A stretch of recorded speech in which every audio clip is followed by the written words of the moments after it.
एक गांव में मंगम्मा और अवंतिका नामक सास बहू रहते थे। उनमें सास बहुत अच्छी थी। वो अपनी बहू अवंतिका का खूब ख्याल रखती थी, लेकिन अवंतिका बहुत बुरी थी। वो हमेशा अपने सास से बहस करती थी, लेकिन जब तक उसका पति घर पे था वो ऐसे नाटक करती थी जैसे वो अपनी सास का बहुत अच्छा ख्याल रख रही हो। और जैसे ही उसके पति काम करने दूसरे शहर जाता था वो शुरू हो जाती थी। वो अपनी सास को बिल्कुल कोई इज्जत नहीं देती थी। और इतना ही नहीं, अगर उसकी सास अवंतिका की बात नहीं मानती थी तो वो ऐसे कहती थी, अगर तुम मेरी बात नहीं मानी ना, मैं अपनी पति को बताकर तुम्हें इस घर से बाहर निकलवा दूंगी, समझी। इसी कारण मंगम्मा, इस उम्र में मैं बाहर जाकर कैसे जी पाऊंगी, अकेली मैं कुछ नहीं कर पाऊंगी। इसी डर में वो जो अपनी बहू कहती थी चुपचाप करती थी। एक दिन अवंतिका की दोस्त शहर से उसके घर आते हैं। तब वो अपनी सास से ऐसे कहती है, हाँ सुनो, शहर से मेरे दोस्त आए हुए हैं, उन सब के लिए विभिन्न प्रकार के व्यंजन बनाओ और वो भी जल्दी। उतने व्यंजन मैं कैसे बनाऊं बेटा, कुछ ही पकाऊंगी। हाँ, मेरी सहेलियों के सामने मेरा इज्जत निकालना चाहती हो तुम? ऐसा कुछ नहीं है बेटा, मेरा वो मतलब नहीं था। उतने सारे व्यंजन मैं अकेले कैसे बनाऊंगी? अगर तुम भी थोड़ा मदद करोगी तब मैं बना पाऊंगी। क्या मैं तुम्हारी मदद करूं? मतलब मेरी सहेलियां यहाँ आई हुई है, उनको छोड़कर मैं तुम्हारी मदद करते रह जाऊं? तुम जरूर ये सब मेरे दोस्तों के सामने मेरे इज्जत निकालने के लिए कर रही हो ना? अरे बेटा, मेरा ये मतलब नहीं था। ठीक है, मैं वो सारे व्यंजन बना दूंगी, तुम जाकर अपने सहेलियों से बात करो। ये कहकर मंगम्मा वहाँ से जाकर रसोई घर में एक के बाद एक व्यंजन बनाने लगती है। और यहाँ अवंतिका उसके सहेलियों के सामने, देखा तुम लोगों ने, मैं मेरे सास को मेरे काबू में रखती हूँ। मेरी सास तो मेरे सामने अपना मुंह भी खोलती नहीं है, मैं जो बोलूं वही सुनती है, एकदम कुत्ते की तरह। हाँ, ऐसे वो उसकी सास का मजाक उड़ाती है। उस सारे सहेलियों में से एक उसे देख ऐसे कहती है, अरे सुनो, इस उम्र में अपनी सास को इतना काम देना ठीक नहीं लग रहा मुझे, और वो अकेली इतने सारे काम कैसे करेगी अवंतिका? ऐसे पूछती है। ए तो चुप कर, अगर हम ऐसे नहीं रहेंगे ना तो ये सब हमारी सास ना हमारा फायदा उठाएंगी, हमें उनके काबू में कर लेंगे और उनका कहना हमें मानना होगा। मैं ऐसे नहीं रह सकती। हाँ, लेकिन ऐसे बूढ़ी औरत को मेहनत करवाना मुझे अच्छा नहीं लग रहा। और वैसे अगर तुम्हारे पति को ये सब पता चला तो सोचो क्या ही हो जाएगा। अरे चल, कुछ नहीं होगा। यहाँ जो कुछ हो रहा है कहीं और बैठे मेरे पति को कैसे पता चलेगा? तू भी ना। अरे पर तुम्हारी सास तो बोल सकती है ना। हाँ, नहीं बोलेगी। क्यों नहीं बोलेगी? क्योंकि मैंने उसको धमकाया कि वो अगर एक भी बात उसके बेटे से बताएगी तो मैं उसके बेटे से खुद उसे बाहर निकलवा दूंगी। हाँ, और वैसे मेरे पति के सामने मेरा एक्टिंग ना ऐसे वैसे नहीं रहेगा, एकदम फाड़ कर रखी है मैंने। ओह, तो ऐसे तुम दोनों को उल्लू बना रही हो। इन लोगों की सारी बातें छुपकर पीछे से उसकी सास सुन लेती है और तब वो फैसला करती है कि उसकी बहू को सबक सिखाना ही होगा।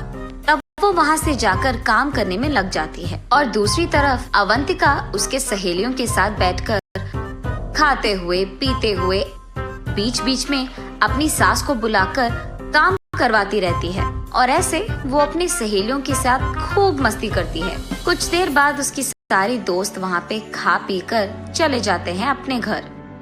तब अवंतिका, क्यों सासू माँ, कहाँ पे हो? यही तो हूँ बेटी, क्या चाहिए? घर में बहुत कचरा है, उस रूम में पड़े हुए गिलास और प्लेट निकाल कर कचरा बाहर फेंक दो और घर पूरा साफ कर दो, समझी?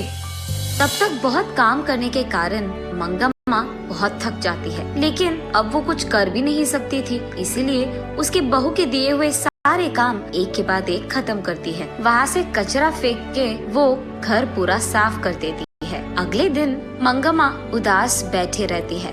तब पड़ोसी घर की बेटी अमृता वहाँ आकर उससे ऐसे कहती है, दादी दादी ये लो मिठाई, खाओ ना, आज मेरा जन्मदिन है, ऐसे कहती है। पर ये सब मंगम्मा नहीं सुनती है, अपने ख्यालों में खोई रहती है। तब अमृता दादी दादी ऐसे जोर से पुकारती है। तब मंगम्मा होश में आकर बोलो बेटी अमृता, यहाँ कैसे आना हुआ? मेरा छोड़ दीजिए दादी, लेकिन आप ऐसे उदास क्यों बैठे हैं? ऐसे कहती है। तब मंगम्मा जो कुछ भी हुआ उसको समझाती है। ओह, इतना ही? इस समस्या का उपाय तो मेरे पास है। बस आज के लिए जो भी तुम्हारी बहू तुमसे कहती है ना, वो काम कर लो और कल से ये नौबत तुम्हें नहीं आएगी। तब मंगम्मा ऐसे कैसे अमृता, ऐसे क्या कर लोगी तुम? अरे वो सब आप मुझ पे छोड़ दीजिए दादी, मैंने कहा ना कि मैं संभाल लूंगी।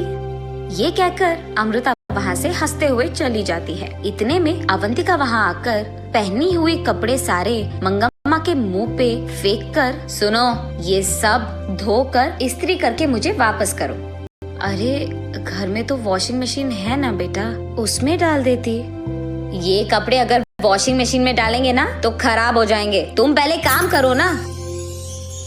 हाँ ठीक है बेटा, धो लूंगी। मंगम्मा उन सारे कपड़ों को अच्छे से धोकर उन्हें सूरज में सुखा करके उसके बहू के पास ले जाती है। ये लो बेटा, सारे कपड़े धो लिया मैंने। अच्छा, तो फिर कपड़े को तय कौन करेगा? मैं। उनका इस्त्री करके अलमारा में लगा दो। उसकी बहू की बात मानकर वो उन सारे कपड़ों को तय करके उनका इस्त्री करके अलमारा में लगा देती है। अगले दिन मंगम्मा का बेटा शहर से घर वापस लौटता है और आते ही अवंतिका, अवंतिका, कहाँ हो तुम?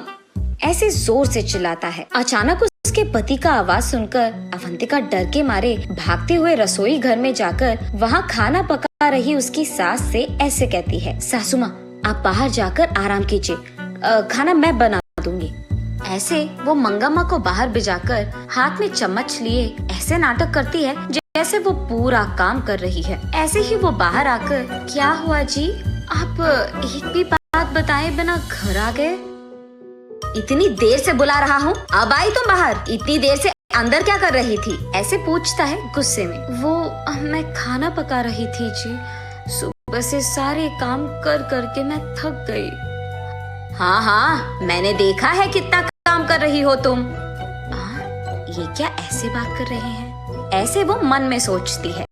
तब अवंतिका का पति सीधा उसके माँ के पास जाकर, माँ, तुम्हारी बहू का इस व्यवहार के लिए मैं माफी मांग रहा हूँ। ये सुनकर मंगम्मा एकदम दंग रह जाती है और वो ऐसे ही अपने बेटे को देखती रहती है। अरे ये क्या कह दिया आपने? मैं तो सासू माँ की कितनी अच्छी ख्याल रख रही हूँ, उनका देखभाल मैं ही तो करती हूँ, ऐसे कहती है अवंतिका। हाँ हाँ, ये भी देखा मैंने कि तुम माँ की कितनी अच्छी ख्याल रख रही हो। ये कहकर पॉकेट में से एक मोबाइल निकालकर उसमें एक वीडियो अवंतिका को दिखाता है। उस वीडियो में अवंतिका अपने सास से कपड़े धुलवाना, उनका इस्त्री करना, तय करना, ये सब दिखाई देता है। ये देख मंगम्मा को समझ आता है कि ये सब अमृता का किया है और ये समझकर वो अपने आप में खुश हो जाती है। मगर दूसरी तरफ अवंतिका को ये नहीं पता चलता है कि ये सब किसने किया है, लेकिन वो अपना गलती मानकर चुपचाप खड़ी रहती है। उसके बाद अपनी गलती का एहसास होने के कारण वो अपनी सास का बहुत अच्छा ख्याल रखने लगती है।